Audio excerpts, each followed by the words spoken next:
Beginning dyslexia therapy is both an exciting time and potentially daunting as we add a new static change and routine into our world.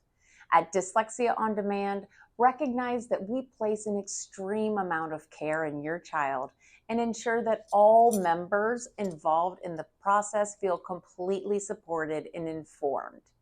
Getting started is no different.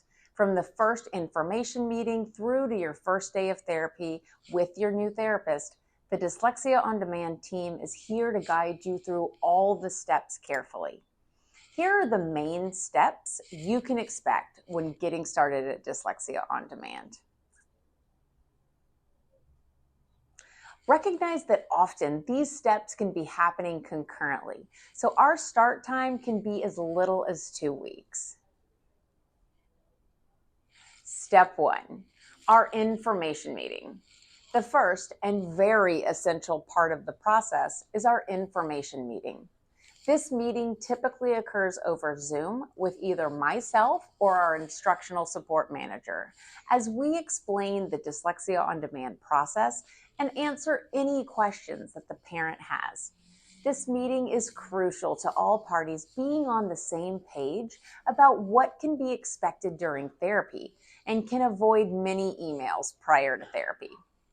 After our meeting, if you have any questions, of course, send them our way. We also have 2 FAQ video series links that can answer many questions that are commonly asked. Step 2, completing our letter of engagement.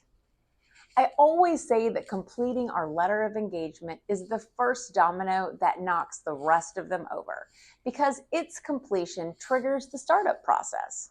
We call it our letter of engagement because here at Dyslexia On Demand, we have no long-term commitment policies other than a 2-week written notice period. We strongly believe that we want everyone who works with us to be extremely happy with our services and continue with the process because they trust in us and believe in it. And this is proven time and time again with a very high retention rate of our customers. When completing the letter of engagement, if you have any outstanding questions, they often can be answered through our FAQ video series that is linked in the email that you receive after our information meeting. This is also where you find a link to your letter of engagement, a schedule of openings, links to therapist bios, and our link to schedule testing. Of course, if you don't find the answers to the questions that you need, please never hesitate to reach out. Within 24 hours of us receiving your letter of engagement, you can expect an email from us regarding confirmation of receipt and detail coordination. Step 3, baseline testing. Speaking of testing, this is one of the key processes to getting started here at Dyslexia On Demand. We are a therapy company, and what is more important than data in a therapeutic environment?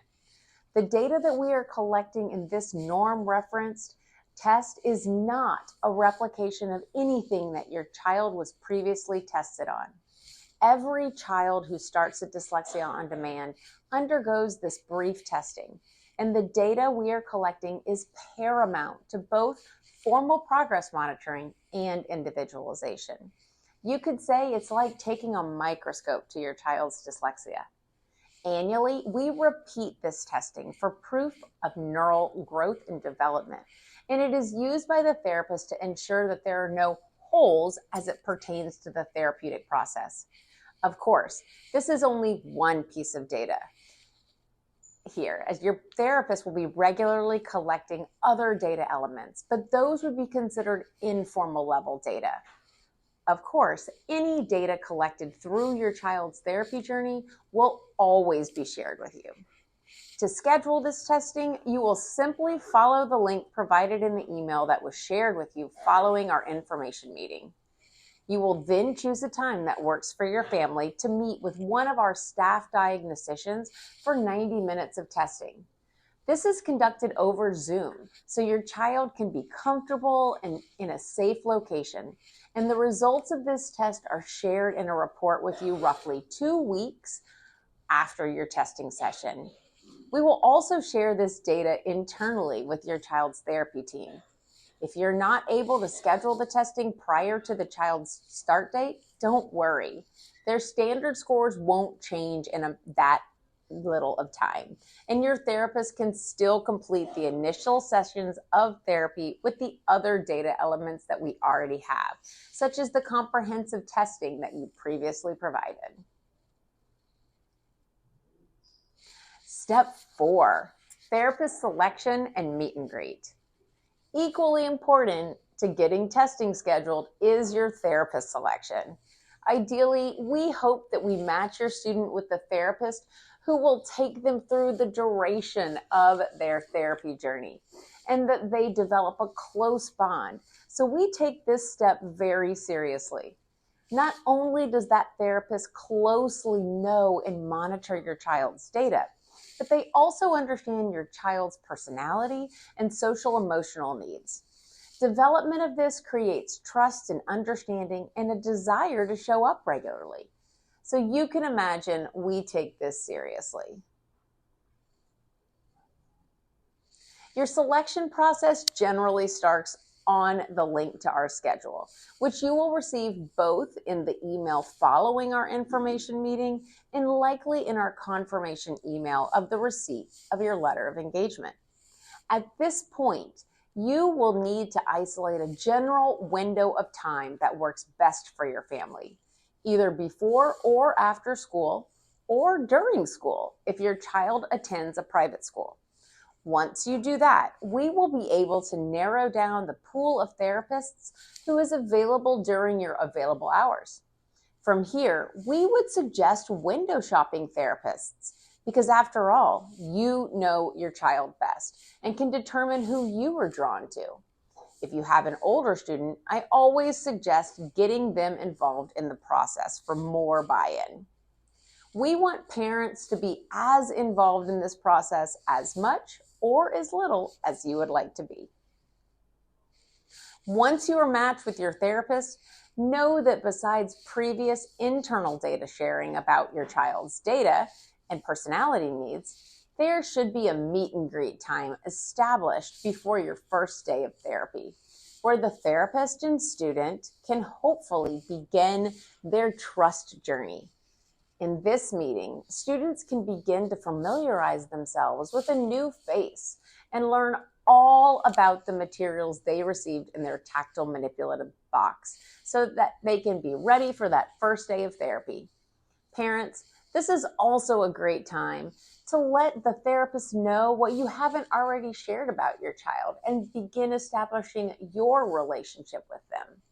Recognize that this will be far from the last time you all communicate with your therapist, since you'll continually speak through a combination of texting, emails, and on-camera communication, depending on how close you are to the action. Also, if you give your student and therapist some time to develop and it just